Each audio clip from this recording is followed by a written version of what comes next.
माननीय का भी लड़का पढ़े और फ्री शिक्षा रहे। दो काम होगा, या तो वहां काला नमक, मिड डे मील में काला नमक चावल खिलाया जाएगा, दाल खिलाई जाएगी, और नहीं तो ये बंद हो जाएगा और आप जैसे लोग हार्वर्ड कॉलेज के शिक्षक बन जाएंगे, वही शिक्षक हार्वर्ड स्कूल बना देंगे और सारे स्कूल हार्वर्ड में बदल जाएंगे। केवल इतने करना है। इन बेईमानों के बच्चे कहाँ पढ़ रहे हैं, और घुरहू प्रसाद और गरीबों के बच्चे वो मिड डे मील के सड़ा अनाज खाने के लिए वहां विवश किया जा रहा है। उनका हाजिरी बना के 250 बच्चों का नाम लिख के इतना, ये क्या मजाक हो रहा है? विक्रम जी तैनात होइए। बिल्कुल आप ठीक कह रहे हैं कि आप जो बात उठा रहे हैं वो बहुत दमदार है। सबसे बड़ी बात यह है कि आज देश में अगर सांसद का पद रिक्त हो जाएगा, विधायक का पद रिक्त हो जाएगा, तो आज ही उस पर नोटिफिकेशन जारी हो जाएगा और कहा जाएगा कि आने वाले 6 महीने में इस पद पर चुनाव कराया जाएगा। लेकिन अगर शिक्षक, कर्मचारी, आज आप देख रहे हैं कि राहुल गांधी ने कहीं से तो डेटा कलेक्ट किया होगा। उन्होंने कहा 30 लाख पद रिक्त हैं और 30 लाख पद एक वर्ष में नहीं रिक्त हुए होंगे, वो पिछले काफी समय से रिक्त चले आ रहे हैं। इससे पहले वरुण गांधी ने लोक लेखा समिति से जवाब मांगा था, तब उन्हें 1.5 करोड़ पद रिक्त बताए गए। अब अगर इतनी बड़ी तादाद में पद रिक्त हैं तो इन्हें भरने की प्रक्रिया सरकार ने पूरा किया क्यों नहीं? क्या चुनाव आयोग, संविधान हमें यह अधिकार नहीं मिला हुआ है कि जो पद रिक्त होते जाएंगे उन पर नई प्रक्रिया, नई भर्ती सरकार की करना एक संविधान के अधिकार की तहत है। प्रियम्बल के, संविधान के पहले पन्ने पर लिखा है हम भारतवासी हैं और ये संविधान हमें अपने अधिकार प्रयुक्त करने की अनुमति प्रदान करता है। मैं शायद अलग हूं तो डॉक्टर साहब जरूर बताएं।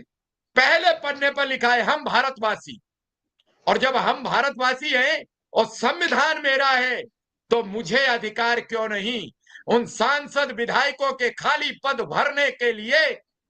पहला अधिकार चुनाव आयुक्त को क्यों, सरकारी विभाग के उन अधिकारियों को क्यों नहीं कि अगर 10 अनुदेशक निकल गए 100 बच्चों की बाध्यता से तो 10 नए अनुदेशकों को भर्ती क्यों नहीं किया गया? 41,000 अनुदेशक थे, आज 25,500 बचे हैं। इन घटती हुई संख्या को यानी 16,000 अनुदेशक कहां चले गए? इन रिक्त पदों पर कौन काम कर रहा है? बहुत तो सवाल हैं। और अब तो शिक्षा मित्र सेवानिवृत्ति होने जा रहा है। लगातार सेवानिवृत्ति की बड़ी सूचियां बनेंगी, जिले के जिले में स्कूल के स्कूल साफ हो जाएंगे। और ऐसे में एक और मोदी योगी सरकार कानून ले आई कि कोई भी शिक्षक, कोई भी कर्मचारी मीडिया के समक्ष जाकर अपनी बात नहीं कहेगा, किसी भी अखबार में अपनी खबर नहीं छपवाएगा। ये कानून क्या कह रहा है?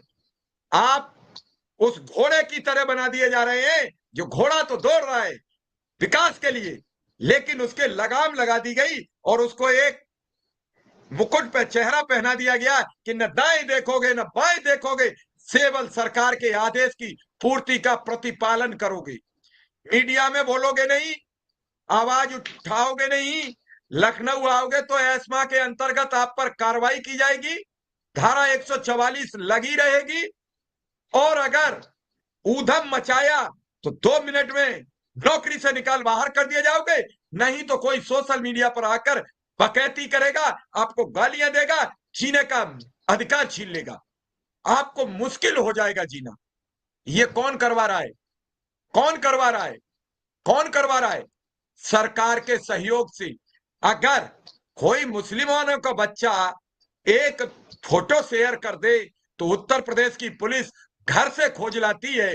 डॉक्टर संपूर्णानंद मल्ल को पिछले 2-3 महीने से धमकियां मिल रही हैं, उन्हें खोजने कौन जाएगा? उनकी तलाश में कौन निकलेगा? ये सवाल किससे पूछा जाए? कौन देगा इसका जवाब? मेरा सवाल भारत की सरकार से है, उत्तर प्रदेश की सरकार से है कि इस देश के नागरिक की सुरक्षा और संरक्षा की जिम्मेदारी आखिर किसकी है? आज बुलडोजर पहुंचता है। अलीगढ़ में एक मुस्लिम युवक बताया गया कि चोरी के आरोप में पकड़ा गया, लेकिन उसकी हत्या कर दी गई। संविधान में कहां लिखा है कि हम चोर को पकड़ के पीट पीट कर मार देंगे? वो किसी जाति का हो, किसी समुदाय का हो। कहां है बाबा का बुलडोजर? कब जाएगा? क्योंकि वो भाजपा समर्थित लोग हैं। वो कोई विश्व हिंदू परिषद का है कि वो मरने वाला मुसलमान था। क्या इस देश में मुसलमान होना एक अभिशाप है, एक पाप है? क्या इस देश में अनुदेशक होना एक पाप है? क्या इस देश में शिक्षा मित्र होना एक पाप है? क्या इन पापों का अंत होगा? क्या इन समस्याओं का अंत होगा? मल्ल साहब कुछ कह रहे हैं? विक्रम सिंह के पास जाऊंगा। जी मल्ल साहब।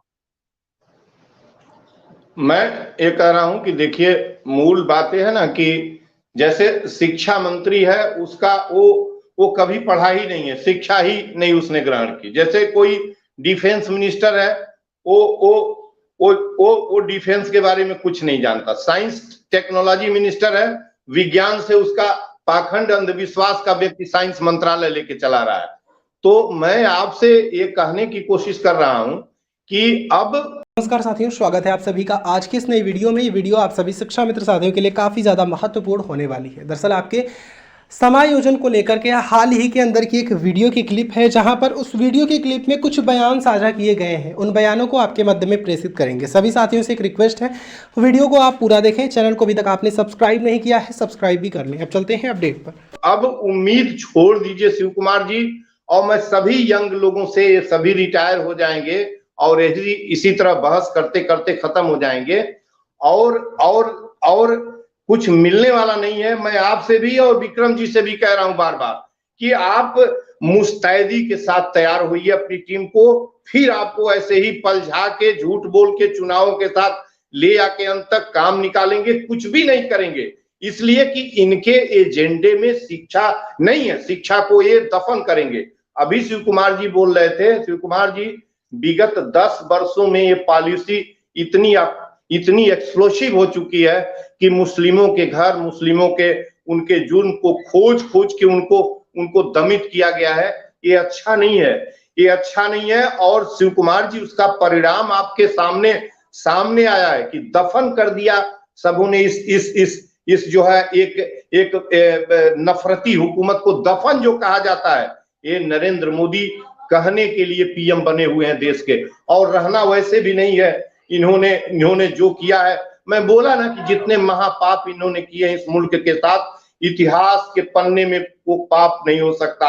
इतिहास में कोई ऐसा एक शासक इस दुनिया का 9 अरब में से कोई स्कॉलर बताए कि आटा, चावल, गेहूं, दाल, तेल, चीनी, दवा पर टैक्स किस शासक ने लगाया था। मैं उस शासक का नाम जानता हूं जिसने प्राइस कंट्रोल किया था, लेकिन कीमत जिसकी, उसने पेट पर कभी टैक्स नहीं लगाया। इसने शिक्षा पर टैक्स लगाई, बांट दिया जाता था अतीत काल में शिक्षा, और ग्रांट दे दी जाती थी कि तुम इससे करो, एक पैसा नहीं। शिक्षा पर टैक्स लगाई, रेल पर टैक्स लगाया, चिकित्सा पर टैक्स लगाया, डीजल पेट्रोल महंगी कीमत सर। इन हिंदुस्तान में क्या किया? मदिरालय में मॉडल साहब, भारत मदिरा का मॉडल साहब खोला। बलात्कार कैसे रुकेगा? बलात्कार खुली सड़क पर होने लगा। सबसे ज्यादा यदि किसने डैमेज किया तो शिक्षा को डैमेज किया। और मैं पुनः विक्रम जी से और शिव कुमार जी से कहना चाहता हूं, एडिटर महोदय से, कि सक्रिय होके और पूरी तरीके से, शिव कुमार जी, आप ही इनके साथ ज्ञापन और इनके साथ इनका एक्सपेडिशन लेके मुख्यमंत्री से एक बार मिलिए कि क्यों नहीं दे देते, क्यों आप आंदोलन और टसेल को अपने दरवाजे पर बुलाने की कोशिश कर रहे हैं। मैं कहने की कोशिश कर रहा हूं कि जिस दिन लखनऊ चलूंगा वो दिन नहीं उसके बाद टिकने पाएगा। कोई हुकूमत नहीं चलेगी यदि हमारे पेट पर आप लात मारेंगे, हमारी मजदूरी आप काटेंगे, हम करते रहेंगे। बिल्कुल आप ठीक कह रहे हैं विक्रम सिंह। विक्रम सिंह, आपने अभी मल्ल साहब की बात सुनी, और मैंने भी आपसे कहा कि सरकार की मंशा जब देने की होगी तो 2 मिनट लगेंगे। सरकार में सबका पांव समाहित है।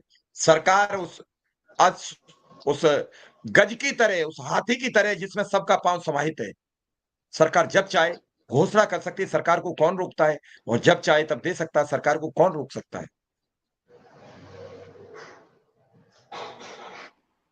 जी सर, बात तो सही है। अभी परसों मुलाकात हुई है